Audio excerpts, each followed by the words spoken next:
ओम श्री गणेशाय नमः। दुर्गा सप्तशती चतुर्थ अध्याय कृपया सुनिए।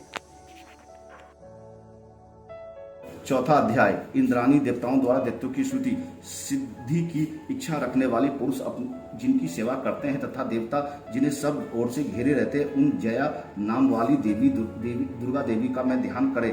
उनके श्री अंगों की भाषा काले मेघ के समान श्याम है। वे अपने कटाक्षों से शत्रुओं को भय प्रदान करती है। उनके मस्तक पर अवरुद्ध चंद्रमा की रेखा शोभा पाती है। वे अपने हाथों में शंख चक्र कृपाण और त्रिशूल धारण करती है। उनके तीन नेत्र वे सिंह के गद्दे पर चढ़ी हुई और अपने तेज से तीनों लोगों को परिपूर्ण कर रही है। ऋषि कहते हैं अत्यंत पराक्रमी दुरात्मा महिषासुर तथा उसकी दैत्य सेना को देवी के हाथों से मारे जाने पर इंद्र आदि देवता प्रणाम करने के लिए गर्दन तथा आगे झुककर उस भगवती दुर्गा का उत्तम वचनों द्वारा स्तन करने लगे। उस समय उनके सुंदर अंगों में अत्यंत हर्ष के कारण रोमांचित हो आया था। देवता बोले, संपूर्ण देवताओं की शक्ति का समुदाय ही जिनका स्वरूप है तथा जिन देवी ने अपनी शक्ति से संपूर्ण जगत को व्याप्त कर रखा है, समस्त देवताओं और महर्षियों पूजनीय उन जगदम्बिका को हम भक्ति पूर्वक नमस्कार करते हैं। वे हम लोगों का कल्याण करें, जिसके अनुपम प्रभाव और बल वर्णन करने में भगवान शेषनाग, ब्रह्मा जी तथा महादेव जी भी समर्थ नहीं। वे भगवती चंडिका संपूर्ण जगत को पालन एवं अशुभ भय का नाश करने का विचार करे। जो पुण्यात्माओं के घरों में स्वयं ही लक्ष्मी रूप से, पापियों के यहाँ दयिता रूप से, शुद्ध अंत कारण वाले पुरुषों के हृदय में बुद्धि रूप से, सत्य पुरुषों में श्रद्धा रूप से तथा कुलीन मनुष्यों में लज्जा रूप से निवास करती है, उन आप भगवती दुर्गा को हम नमस्कार करते हैं। देवी, आप संपूर्ण विश्व का पालन कीजिए। देवी, आपके इस अचिंत्य रूप और असुरों का नाश करने वाली भारी पराक्रम का तथा समस्त देवताओं और दैत्यों के समक्ष युद्ध के प्रकट किए हुए आपके अवधेय चरित्रों का हम किस प्रकार वर्णन करें। आप संपूर्ण जगत की उत्पत्ति के कारण हैं। आप में सद्गुण, रजोगुण और तमोगुण, ये तीनों गुण मौजूद है, तो भी दोषों के साथ आपका संसर्ग नहीं जान पड़ता। भगवान विष्णु और महादेव जी आदि देवता भी आपका पार नहीं पाते। आप ही सबका आश्रय है। यह समस्त जगत आपका अंशभूत है, क्योंकि आप सबकी अधिभूत अव्याख्याकर्ता परा प्रकृति है। देवी, संपूर्ण यज्ञों में जिसके उच्चारण से सब देवता तृप्ति लाभ करते हैं, वह स्वाहा आप ही हैं। इसके अतिरिक्त आप पितरों की भी तृप्ति का कारण है। अतएव आप सब लोग आपके स्वधा भी कहते हैं। देवी, जो मोक्ष की प्राप्ति साधन है, अचित्य महाव्रत स्वरूपा है, समस्त दोषों में रहित जितेंद्रिय तत्वों की ही सार वस्तु मानने वाले तथा मोक्ष की अभिलाषा रखने वाले मुनिजन जिसका अभ्यास करते हैं, वह भगवती परा विद्या आप ही हैं। आप सब स्वरूपा है। अत्यंत निर्मल ऋग्वेद, यजुर्वेद तथा उद्दीन गर्थ के मनोहर पदों में पाठ से युक्त सामवेद का भी आधार आप ही हैं। आप देवी त्रयी और भगवती इस विश्व की उत्पत्ति एवं पालन के लिए आप ही वार्ता के रूप में प्रकट हुई है। आप संपूर्ण जगत को घोर पीड़ा का नाश करने वाली है। देवी, जिसके समस्त शस्त्रों के सार का ज्ञान होता है, वह मेधा शक्ति आप ही हैं। दुर्गम भव सागर से पार करने वाले नौका रूप देवी भी आप ही हैं। आपकी कहीं भी आसक्ति नहीं है। केटप कोई शत्रु भगवान विष्णु के वक्षस्थल में एकमात्र निवास करने वाली भगवती लक्ष्मी तथा भगवान चंद्रशेखर द्वारा सम्मानित गौरी देवी आप ही हैं। आपका मुख मंद मुस्कान से सुशोभित निर्मल पूर्ण चंद्रमा के विभम का अनुकरण करने वाला और उत्तम स्वर्ण की मनोहर क्रांति से कामनीय है, तो भी उसे देखकर महिषासुर को क्रोध हुआ और सहसा उसने उस पर प्रहार कर दिया। यह बड़े आश्चर्य की बात है। देवी, वही मुख जब क्रोध से युक्त होने पर उदय काल के चंद्रमा की भांति लाल और तनी हुई भौहें के कारण विकराल हो उठा, तब उसे देखकर जो महिषासुर के प्राण तुरंत ही निकल गए। यह उससे भी बढ़कर आश्चर्य की बात है, क्योंकि क्रोध में भरे हुए यमराज को देख करके भला कौन जीवित रह सकता है। देवी, आप प्रसन्न हो।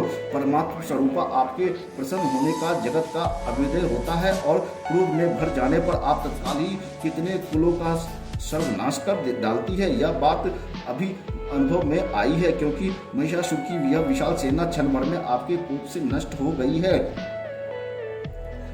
सदा अभ्युदय प्रदान करने वाली आप जिन पर प्रसन्न रहती है, वे ही देश में सम्मानित है। जिन्हीं को धन और यश की प्राप्ति होती है, उन्हीं का धर्म कभी शिथिल नहीं होता तथा वे ही अपने हष्ट पुष्ट स्त्री पुत्र और भतियों के साथ धन्य माने जाते हैं। देवी आपकी ही कृपा से पुण्यात्मा पुरुष प्रतिदिन अत्यंत श्रद्धापूर्वक सदा सब प्रकार के धर्मानुकूल कर्म करता है और उसके प्रभाव से स्वर्ग लोक में जाता है। इसलिए आप तीनों लोगों के निश्चय ही मनवांछित फल देने वाली है। माँ दुर्गे आप स्मरण करने पर प्राणियों का भय हर लेती है और स्वर पुरुषों द्वारा चिंतित करने पर उन्हें परम कल्याणमय बुद्धि प्रदान करती है। दुख दरिद्रता और भय हरने वाली देवी आपके सिवा दूसरी कौन है, जिसका चित्त सबका उपकार करने के लिए सदा ही तैयार रहता है।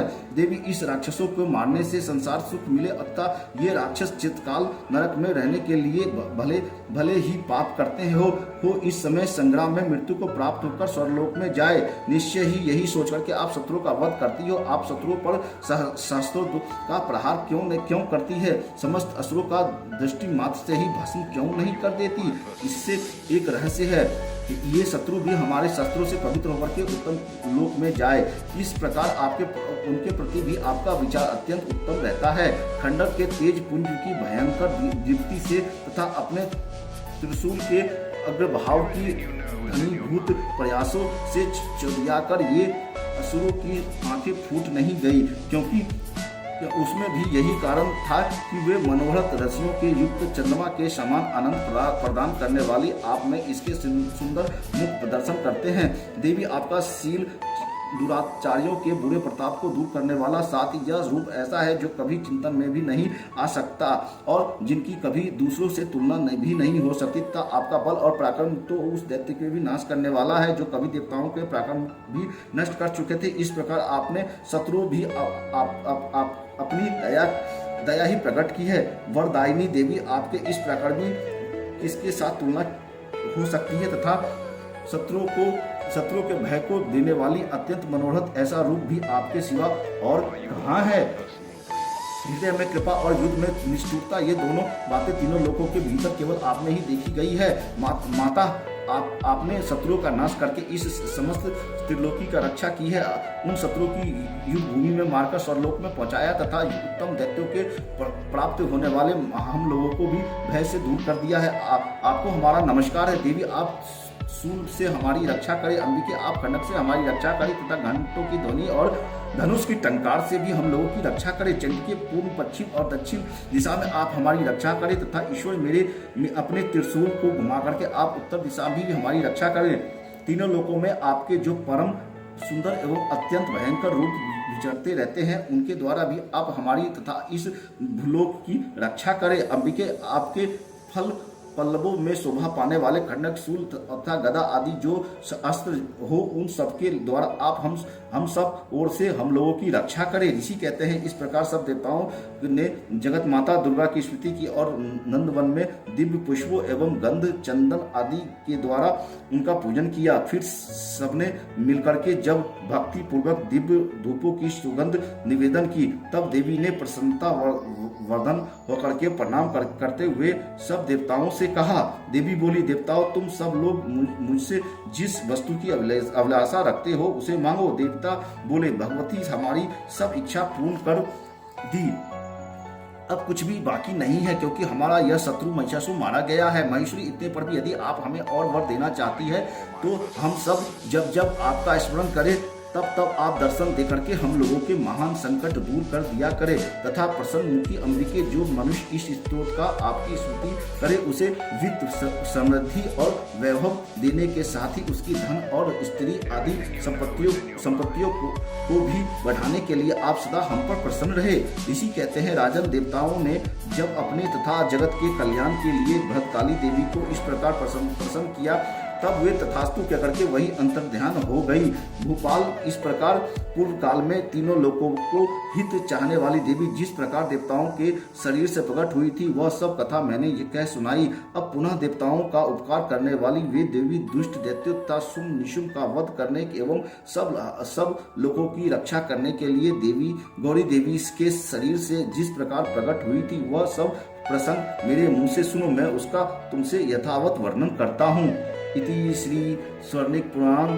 इस प्रकार मार्कंडेय पुराण स्वर्णिक मदवंतर कथा के अंतर्गत देवी महात्म्य शुक्रादि स्मृति नामक चौथा अध्याय पूरा हुआ। ओम नमः चंडिका। चंडी जी को हमारा नमस्कार है, बारंबार नमस्कार है। जय मां भगवती।